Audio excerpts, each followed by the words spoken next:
Hello there, and welcome back to the channel. Another trailer has dropped for The Mandalorian Season 3, and I am, of course, going to be reacting to it, and I'm sure I'll have a lot to say about it after I've watched it. But before I get into it, if you are new to the channel, please subscribe. We have a bunch of reactions on here where I'm reacting to some different series with Kat. There's also some stuff with my dad, Major Dad. We are watching some Star Wars stuff. We're watching Bad Batch at the moment. All the other Star Wars series are on here, as well as some MCU stuff, some anime like Attack on Titan. Kat and I just did a reaction to the first episode of The Last of Us. Absolutely love that one. You can check all of it out on the channel. And then we also have a Patreon page where you can support the channel and watch full-length reactions. And also, please remember to like and comment. It really helps out a lot with boosting the channel and helps with the algorithm and all that. So again, subscribe, like, comment, check out the Patreon. And yeah, I think that's pretty much it. I could do a whole long intro about how much I love The Mandalorian and how much I'm looking forward to this third season. And it's been a while since we've had like an actual season of The Mandalorian, just besides like those two straight up Mandalorian episodes that we got in the Book of Boba Fett. But I'm not going to get into all of that, although I almost did. So let's just jump into this one and watch it together. And then, as I said, I'll have a lot to say after we've watched the trailer here. So here we go. Our people are scattered like stars in the galaxy. What are we? What do we stand for? So many Mandalorians. Being a Mandalorian is not just learning about how to fight. You also have to know how to navigate the galaxy. Mm-hmm. That way, you'll never be lost. Hey. Wow. Navarro really looks different now.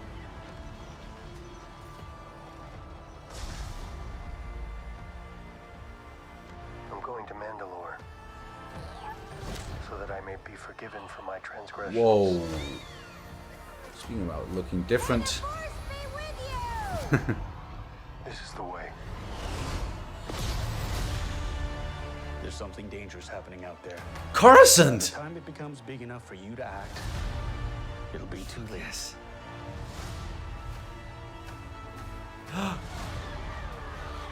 More Order 66 stuff. Young kid. TIE interceptors. Battle droids. Whoa.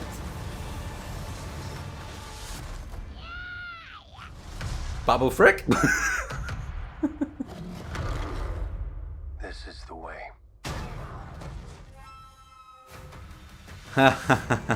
Nice. It is also about learning how to fight.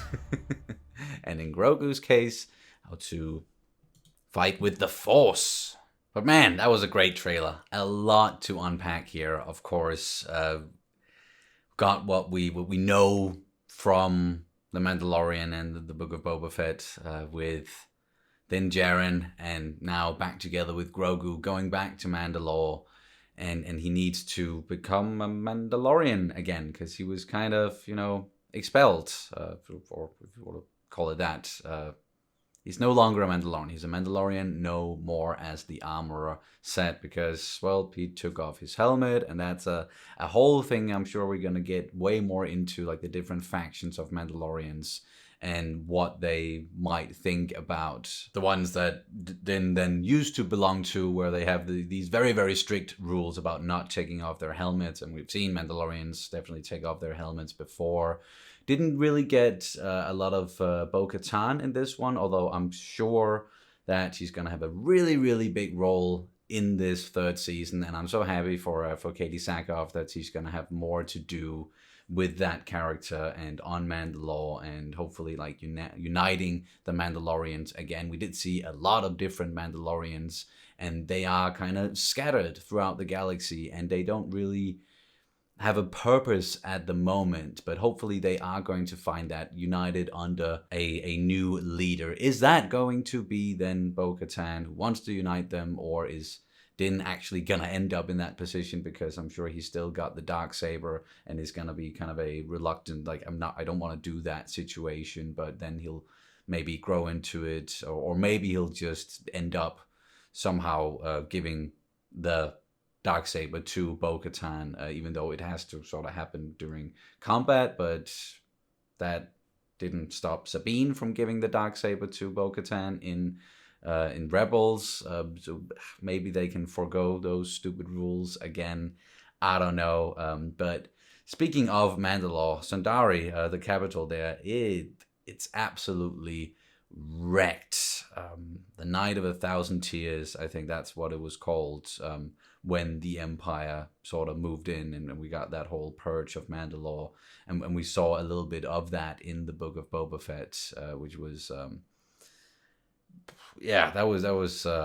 that was horrible to watch. All those KX droids walking around and killing all the survivors, and then of course we had Sundari like just straight up blowing up, and the presence of the Empire is still there. We saw some TIE interceptors, I believe, in this trailer.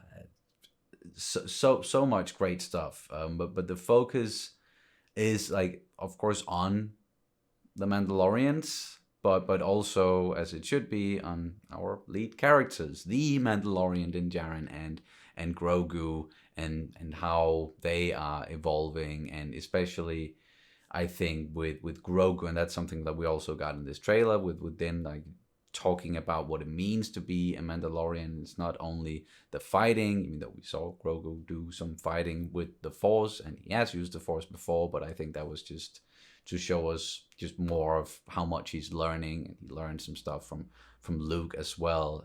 But besides the fighting, it's also about navigating the galaxy. So the Mandalorian, or Din Djarin, like teaching Grogu a lot of things. I'm sure that's going to be a focus point, and then he's going to meet up with all these different allies. We saw Greef Karga again on Navarro, which like just looks way better, not nearly as run down. Like, a lot has happened in a short amount of time on that planet, so that's good. They're prospering, and we also saw a brief glimpse of like some Jedi standing in what looks like the Jedi Temple, and a door that was about to be sort of breached. So surely we're gonna learn more about what happened to Grogu during Order 66, because that's still sort of a mystery. Even though we know that he was in the temple, he was being taught there, growing up there, I guess you could say. But then someone took him from the temple and hit him while everything was going down. And who was that, and why? And I'm so curious about all of that, because I really, really want to learn more. I don't know if we're necessarily ever going to really dive into like his species, really, like Grogu's species, Yoda, Yaddle, like where they actually come from. That might still just be a full-on secret, but just learning more about what happened back then, that would be great. That would be absolutely awesome. And then just speaking quickly of Grogu, even though like I love the character, and it's the part of this just as much as the Mandalorian now, I guess. It's still, with him coming back so quickly, and not even in a Mandalorian season, but in the Book of Boba Fett, where it seemed like when we had that season 2 finale with Luke coming in and all of that great stuff, it seemed like that would be sort of okay, so he's going away for a while. But no, he came back rather quickly, and maybe that's a case of like Lucasfilm, or maybe even Disney being like, can you please bring him back as fast as possible, because toys. We need to sell some toys. And yeah, you would see like behind me, there's like Grogu toys and Mandalorian toys. maybe that's the case, or maybe that was always the plan to bring him back almost immediately after, and it was just more of a, okay, just to get that out of the way for people wondering, okay, should he train to become a Jedi? Should he be with like someone, train under someone like Luke, or should he stay with Din Djarin, and then doing a thing where he gets to make the choice, which is what we then got.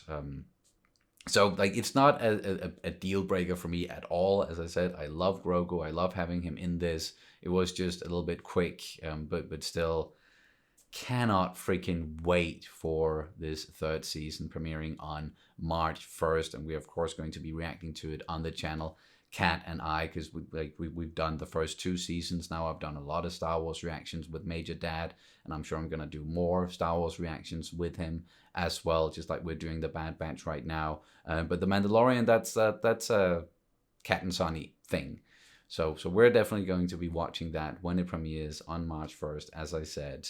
And even though I absolutely loved Andor, and I think it's some of the best written Star Wars material we've had in many years, The Mandalorian is probably still my favorite Star Wars television show, just because it just covers more ground, and it's just more Star Warsy in a way, if you could say that. Not saying that Andor wasn't as much Star Wars, but it's just, yeah, it was just so different in the way that it was telling its story, and being so much more grounded. And while I really love that, The Mandalorian is still just like edges it out a little bit there. But that's why I'm not always a fan of ranking things, because it means that some things are better than others. No, it's just different. And you can prefer some things like more than others. And in this case, it's just prefer Mandalorian a bit more than Andor, but I love all of it. I love all of the Star Wars stuff that we've gotten so far on Disney Plus. Like I really enjoyed Obi-Wan. I really enjoyed the Book of Boba Fett as well, but for different reasons. And sure, I could nitpick those shows a bit more than The Mandalorian and Andor, but it's still, I love all of it. Relatively easy to please when it comes to Star Wars. And as you can hear, I can keep talking about Star Wars and what I think about everything, how much I love it, but then it's going to be a really long video. So I'm just going to end it with saying, again, amazing trailer. Can't wait to watch that third season. And let me know what you thought of the trailer, how much you're looking forward to the third season, what you think is going to happen, and what sort of characters are maybe going to pop up. How are they going to tie it more to Ahsoka and Skeleton Crew, which is another series that's coming up that we know is going to tie into all of it. Is it all going to end with one big event, movie, or series where the main villain is Grand Admiral Thrawn? That's at least one of my theories. So yeah, let me know all of your thoughts down in the comments below. And then, yeah, nothing else to say, but thank you so much for watching, and may the Force be with you